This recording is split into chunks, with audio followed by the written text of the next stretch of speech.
Les extraterrestres se manifestent partout dans le monde. De nouvelles preuves étonnantes montrent qu'ils se terrent dans des recoins isolés. Ces endroits sont souvent interdits d'accès. Ce serait pour nous protéger. Mais est-ce qu'il ne s'agit pas plutôt de protéger des visiteurs d'une autre planète? Dans cet épisode, nous vous révélerons l'existence d'opérations extraterrestres réalisées dans des territoires isolés ou aux accès restreints. La machine est en marche. Des dossiers restés confidentiels pendant des décennies et décrivant des manifestations extraterrestres ont été rendus publics. Nous allons révéler le contenu de ces documents et découvrir ce que le gouvernement américain voulait cacher. C'est à suivre dans Alien Files, l'émission qui perce les plus grands secrets de la planète Terre.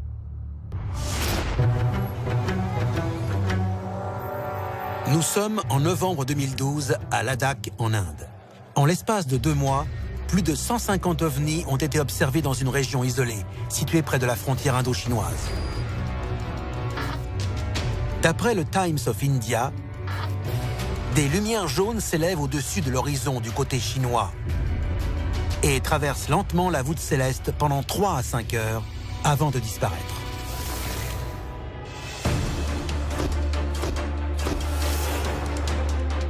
Ladakh se trouve dans l'Himalaya, le massif montagneux le plus haut du monde et l'une des régions les plus inaccessibles. Les soi-disant ovnis seraient des drones chinois en patrouille. Le gouvernement indien mène l'enquête.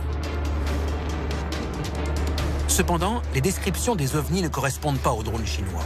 Sans aucune explication, l'affaire est classée.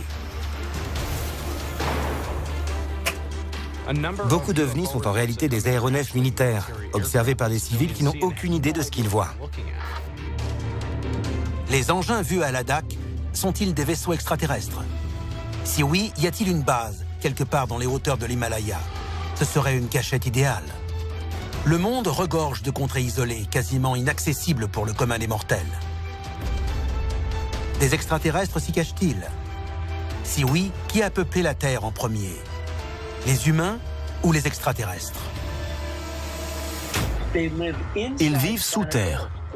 Quand les conditions climatiques ont changé, que l'environnement s'est dégradé, que les températures ont chuté, ces créatures ont migré vers des endroits chauds sous la surface de la Terre. Et ils ont survécu. Ça fait des millions d'années. Et le jour où ils remontent à la surface de la Terre, qu'est-ce qu'ils voient? Bingo! Des humains! Dossier déclassifié, l'expédition Kincaid. En mars 1909, l'Arizona Gazette publie 2 articles relatant la récente expédition de G.E. Kincaid dans le Grand Canyon. Kincaid affirme qu'il a découvert une ville souterraine avec des objets apparemment originaires d'Égypte, des inscriptions hiéroglyphiques et des restes momifiés entreposés dans des chambres funéraires. Les experts scientifiques du Smithsonian Institute se rendent sur place pour vérifier les dires de l'explorateur. Mais au terme de leur enquête, l'accès au site est soudainement interdit et l'entrée de la grotte est murée.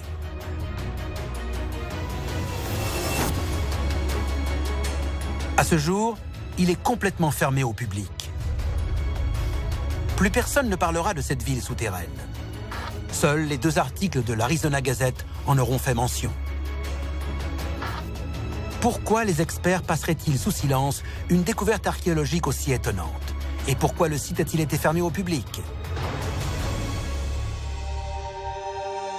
Des légendes apaches, Zuni et Hopi, parlent d'étranges créatures humanoïdes vivant dans des cités souterraines. Elles auraient sauvé l'homme d'une catastrophe naturelle qui menaçait d'éradiquer toute forme de vie sur Terre. Ces peuples possédaient un savoir ancestral. La question se pose alors, est-ce qu'ils le tenaient d'une source externe? Est-ce qu'il pouvait venir d'une personne ayant une connaissance globale de notre planète? Ces croyances ne se rencontrent pas uniquement en Amérique du Nord. Malgré leur éloignement géographique, beaucoup d'autres civilisations racontent des légendes similaires. Des peintures rupestres et des hiéroglyphes montrent nos ancêtres en train de travailler aux côtés d'extraterrestres, souvent appelés dieux. Ces histoires servaient-elles à protéger l'humanité ou à cacher des activités extraterrestres? On est face à un grand mystère. Est-ce que les civilisations de l'Antiquité garderaient une trace écrite de leur lien avec les extraterrestres? Je pense que oui, les humains le feraient. Ils garderaient une trace écrite de ces extraterrestres qui sont venus nous rendre visite pour nous aider. Les Mayas ont relaté leur rencontre du troisième type avec nombre de détails. L'exemple le plus connu est le sarcophage de Kinish Janab Pakal Ier, qui montrerait un ancien astronaute à bord de son vaisseau spatial. Mais les Mayas ne se sont pas contentés de dépeindre les voyages extraterrestres. De part et d'autre de la région Maya du Mexique, de grands entonnoirs s'enfoncent dans la terre. Ces cénotes, comme on les appelle, étaient sacrés pour ces précolombiens. Ils pensaient qu'ils leur permettaient de parler aux dieux ou d'accéder à un monde souterrain connu sous le nom de Xibalba, ou ville de la peur. Les cénotes désignent-ils le royaume des dieux dans l'imaginaire maya ou des portails utilisés par des extraterrestres pour accéder à leur lieu de vie? Le monde regorge d'endroits dangereux et isolés, et souvent interdits d'accès. Les autorités dissimulent-elles l'existence des extraterrestres? Si oui, pourquoi les abritent-ils?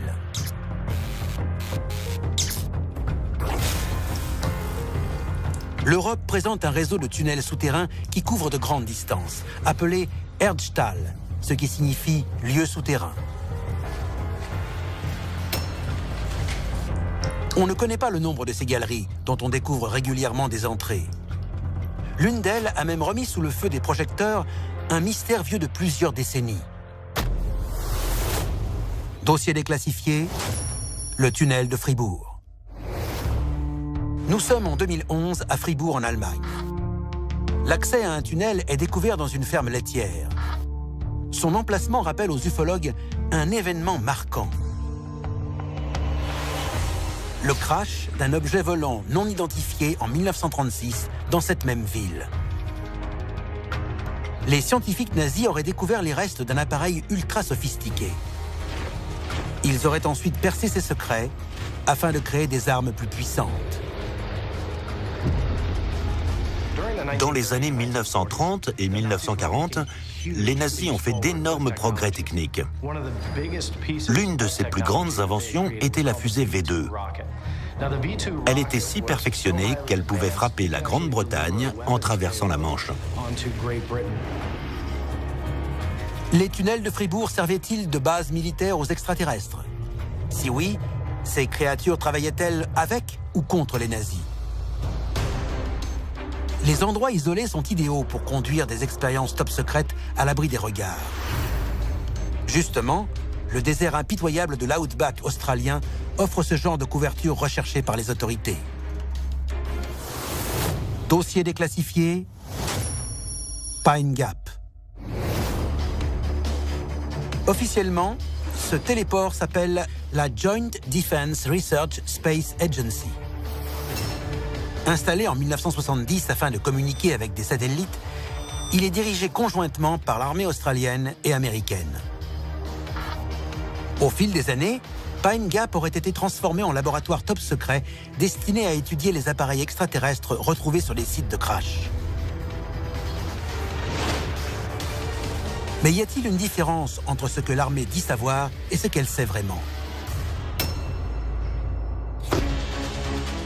On dit que Pine Gap s'enfonce jusqu'à 8 km sous terre.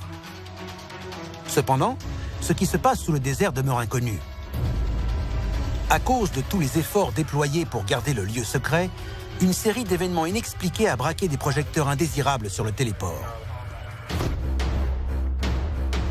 Des habitants de la région ont vu de mystérieux disques blancs de 9 mètres de diamètre voler près de Pine Gap. Des spécialistes parviennent à une conclusion étonnante. Il s'agirait d'ovnis fabriqués par l'homme. D'autres pensent que ces appareils ont été construits grâce à l'aide d'extraterrestres vivants et travaillant dans le labyrinthe situé sous le téléport. Une preuve irréfutable de ces travaux ultra confidentiels a été recueillie par une source inattendue. Le 15 mars 1991, Quand la navette spatiale Discovery passe au-dessus de la région, ses caméras enregistrent des images surprenantes. Elle montre un énorme engin survolant l'Australie à plus de 80 000 km à l'heure, soit 3 fois la vitesse maximale de la navette lors de son lancement.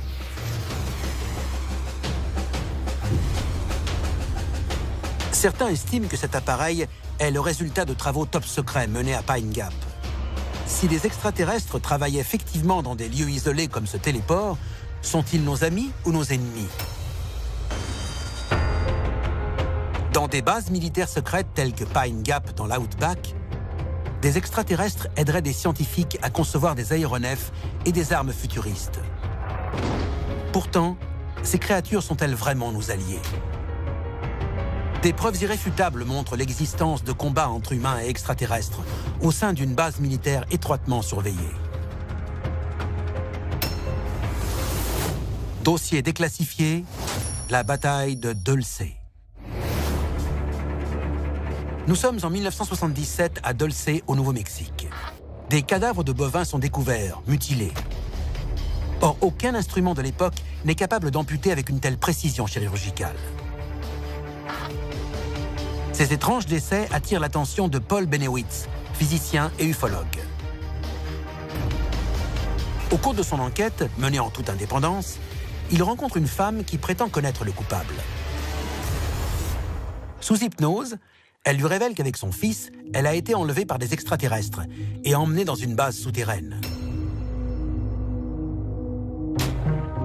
Là-bas, elle voit des bovins qui se font amputer et qu'on vide de leur sang, ainsi que des organes humains stockés dans des cuves.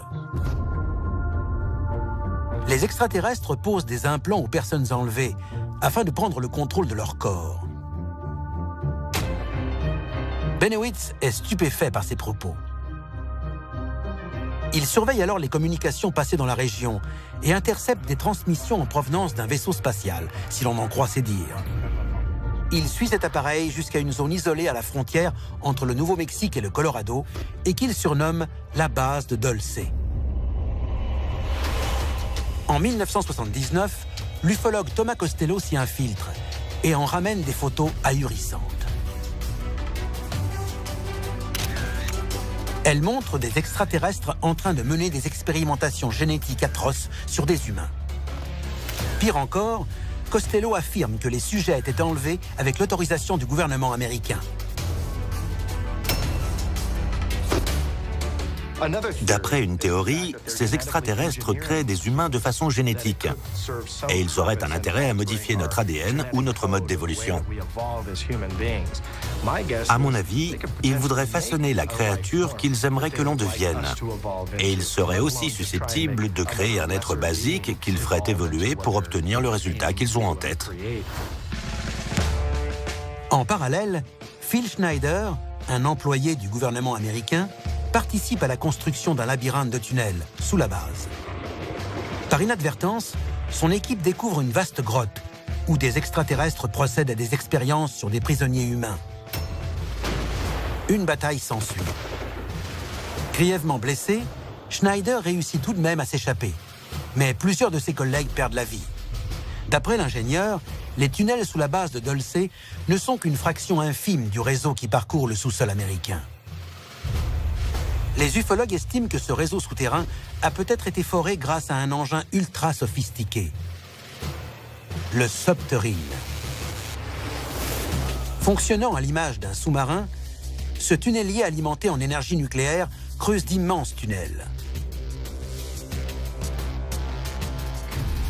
Quand on pense au degré de sophistication technique dont on aurait besoin au XXIe siècle, on se heurte à une impossibilité. Eux, ils ont réussi à l'avoir. C'est une véritable prouesse. Les tunnels achevés sont parcourus par des maglev, des trains à lévitation magnétique filant à 500 km/h. Mais vers quelle destination? Des spécialistes pensent qu'un réseau secret de galeries relierait les bases militaires les plus mystérieuses, à l'instar de Dulce ou de la zone 51, voire à un aéroport américain particulièrement étrange. Nous sommes à l'aéroport international de Denver. le complexe imposant de ce qui est le deuxième aéroport du monde par la taille couvre 140 km². Les terminaux sont ornés d'imagerie militaire violente et de représentations apocalyptiques. Les étranges œuvres d'art donnent la teneur de ce qui se passe sûrement sous la surface de la Terre. Le 21 mars 2013, un père et son fils remarquent d'étranges lumières dans le ciel, au-dessus de leur maison. Les habitants du Colorado suivent des yeux 3 lumières, volant en triangle au-dessus de l'aéroport de Denver. Les autorités refusent de commenter l'événement, et un porte-parole de l'aviation civile insiste « Il ne s'est rien passé d'extraordinaire cette nuit-là ». Si l'aéroport a ouvert en 1995, les travaux souterrains n'ont jamais cessé officiellement. On compte 8 sous-sols. C'est assez profond pour résister à la puissance d'une bombe atomique. Les terminaux et les salles de livraison des bagages sont reliés par une navette. Mais dans cet aéroport, il existe un deuxième réseau ferroviaire. Il rejoindrait soi-disant les tunnels des Maglev et permettrait de transporter des appareils extraterrestres en provenance de Dulce ou de sites similaires. Dans des régions isolées aux 4 coins du globe, des extraterrestres conduiraient des expériences, souvent avec l'autorisation des agences gouvernementales. Mais il se pourrait qu'ils veuillent sortir de leur réclusion. L'une des histoires les plus étranges concernant des présidents et des extraterrestres implique Eisenhower. On dit qu'il aurait eu, non pas 1 ni 2, mais 3 ou 4 réunions avec des visiteurs d'une autre planète, afin de signer un accord ciel ouvert avec eux. Un témoin raconte qu'un extraterrestre serait entré dans la plus grande institution américaine. Son nom, Valiant Thor. Cela faisait apparemment 3 ans qu'il officiait au Pentagone quand il reçoit un nom de code, l'étranger. À ce jour, la nature de son travail pour le gouvernement des États-Unis demeure un mystère angoissant. A-t-il infiltré le gouvernement américain à des fins pacifiques ou belliqueuses ?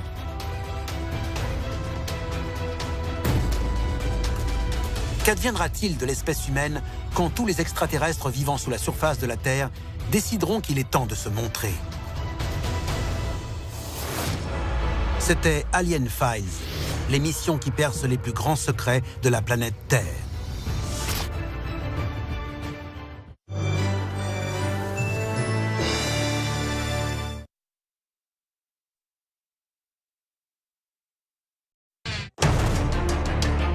Les extraterrestres se manifestent partout dans le monde. De nouvelles preuves étonnantes montrent qu'ils se terrent dans des recoins isolés. Ces endroits sont souvent interdits d'accès. Ce serait pour nous protéger.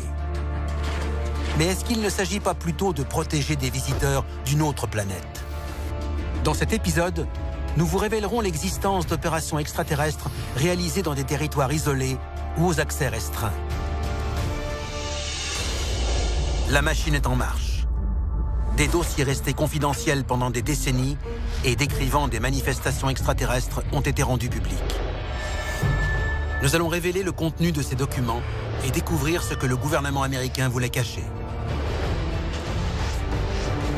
C'est à suivre dans Alien Files, l'émission qui perce les plus grands secrets de la planète Terre.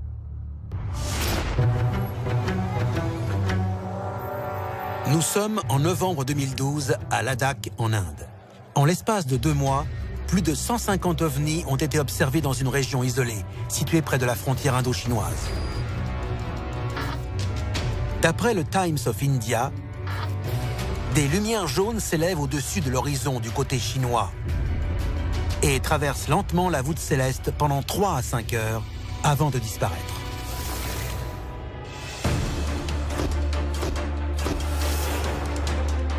Ladakh se trouve dans l'Himalaya, le massif montagneux le plus haut du monde et l'une des régions les plus inaccessibles. Les soi-disant ovnis seraient des drones chinois en patrouille. Le gouvernement indien mène l'enquête. Cependant, les descriptions des ovnis ne correspondent pas aux drones chinois. Sans aucune explication, l'affaire est classée. Beaucoup d'ovnis sont en réalité des aéronefs militaires, observés par des civils qui n'ont aucune idée de ce qu'ils voient. Les engins vus à Ladakh sont-ils des vaisseaux extraterrestres? Si oui, y a-t-il une base, quelque part dans les hauteurs de l'Himalaya? Ce serait une cachette idéale. Le monde regorge de contrées isolées, quasiment inaccessibles pour le commun des mortels. Des extraterrestres s'y cachent-ils? Si oui, qui a peuplé la Terre en premier? Les humains ou les extraterrestres? Ils vivent sous terre. Quand les conditions climatiques ont changé, que l'environnement s'est dégradé, que les températures ont chuté, ces créatures ont migré vers des endroits chauds sous la surface de la Terre. Et ils ont survécu. Ça fait des millions d'années.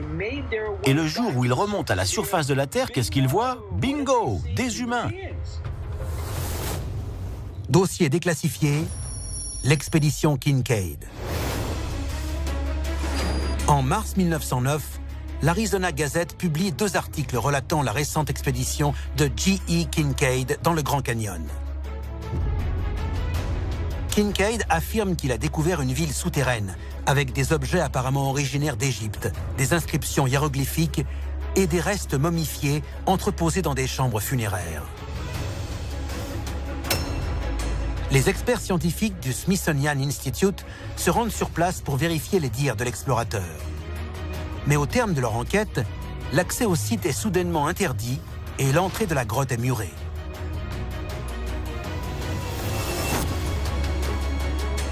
À ce jour, il est complètement fermé au public. Plus personne ne parlera de cette ville souterraine. Seuls les 2 articles de l'Arizona Gazette en auront fait mention. Pourquoi les experts passeraient-ils sous silence une découverte archéologique aussi étonnante? Et pourquoi le site a-t-il été fermé au public? Des légendes apaches, Zuni et Hopi, parlent d'étranges créatures humanoïdes vivant dans des cités souterraines. Elles auraient sauvé l'homme d'une catastrophe naturelle qui menaçait d'éradiquer toute forme de vie sur Terre. Ces peuples possédaient un savoir ancestral. La question se pose alors, est-ce qu'ils le tenaient d'une source externe? Est-ce qu'il pouvait venir d'une personne ayant une connaissance globale de notre planète? Ces croyances ne se rencontrent pas uniquement en Amérique du Nord. Malgré leur éloignement géographique, beaucoup d'autres civilisations racontent des légendes similaires. Des peintures rupestres et des hiéroglyphes montrent nos ancêtres en train de travailler aux côtés d'extraterrestres, souvent appelés dieux. Ces histoires servaient-elles à protéger l'humanité ou à cacher des activités extraterrestres? On est face à un grand mystère. Est-ce que les civilisations de l'Antiquité garderaient une trace écrite de leur lien avec les extraterrestres? Je pense que oui, les humains le feraient. Ils garderaient une trace écrite de